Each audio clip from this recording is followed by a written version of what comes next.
अस्सलाम वालेकुम दोस्तों, क्या हाल है? तबीयत ठीक है? आज जनाब साडी सुबह का आगाज़ थी गया काम काज दे विच रफ पोजीशन उजड़े वाल बांके हाल ते अज सारा दिन साडा इवें काम विच गुजर जाना है। साडी नहर सुने पानी शानी की कोई आमद है जनाब। कोई अज गोबर खाद कलर या गोबर खाद वो सट्टनी है जमीन दे विच, वो जमीन पा के उनके बाद जनाब मेरी जमीन की तैयारी करनी है, हल चल चलाने वाल ज्वार छटनी है। ये देखा ट्राली भरींदी पई है जबरदस्त तरीके नाल।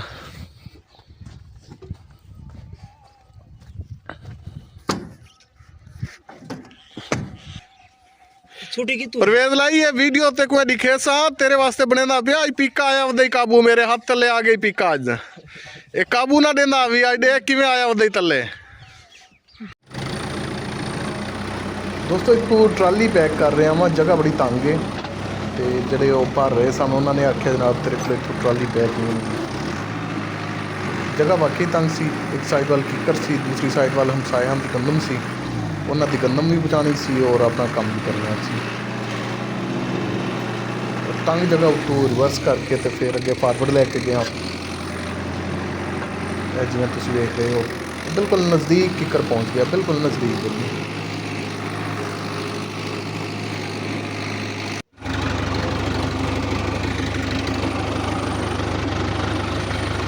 दोस्तों गोबर खाद या कीमियाई खाद जरा इनू खिलारन का अमल शुरू हो गया है। ट्राली फुल करके तो फिर इनू खेत ले जाके असीं जनाब इनू खिलारना शुरू कर दिता है।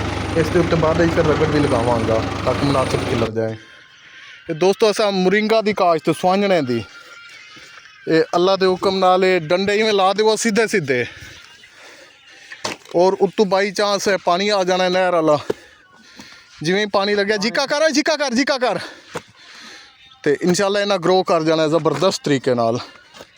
एक ही ना रहे सारे तैयार हो जाना इंशाल्लाह अल्लाह के हुक्म नाल।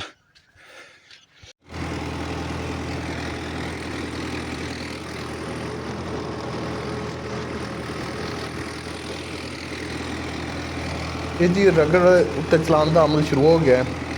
पिछे फट्टा या करा कह लवो वो ये पिछे बन के ट्रैक्टर दे कोई थोड़ी जी रूड़ी एक साइड वाल पई हुई सी होर उन्होंने भी खिलारिया जा रहा है। और दूसरा इस दे उत्ते रगड़ लगाने नाल एक जैसी मुनासिब जड़ा सारी जमीन दे विच बराबर दी जड़ा इवें कह लो कि छट्टा हो जाएगी, ये कोई फर्क नहीं रहेगा। तो बराबर दी जड़ा इस तो बाद मैं जनाब कल्टीवेटर स्टार्ट कर दिता है जी, हल चलाना शुरू कर दिता है। रगड़ लगाने तो बाद जमीन की तैयारी का मरहला शुरू हो गया है। इसनूं दौर पाना कहते हैं जी, डबल हल चलाना। पहले छोटे रोक फिर वड्डे रोक के हल चलाना शुरू करता सी। उस तो बाद इस पानी लगावांगे, बल्कि पानी लगाने से पहले एक सिंगल हल फिर देवांगा इंशाल्लाह। सिंगल हल देने नाल इस जी नमी वो खत्म हो जाएगी और ज़मीन अच्छी तैयार हो जाएगी। अगर हल्का फुल्का कोई घास वगैरह है तो वो भी खत्म हो जाएगा ये। बाकी गड्डी की कटाई चेक करो तुसी, ट्रैक्टर कितना क्लोज कटाई हो रही है ट्रैक्टर की।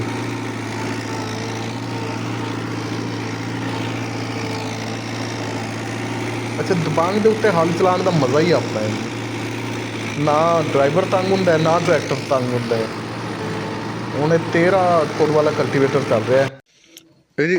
दोस्तों जिस टैंकी का जिक्र किया कल वाली वीडियो दे विच लीकेज दी, हुण साडे मिस्त्री साहब पहुंचे ने इस टाइम।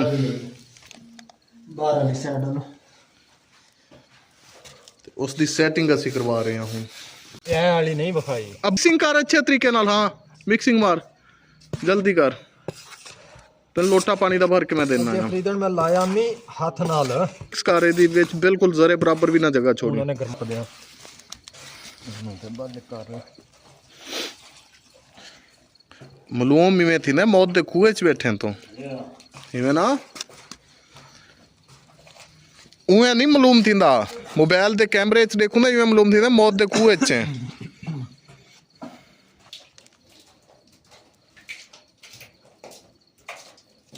हाँ जिंदाबाद।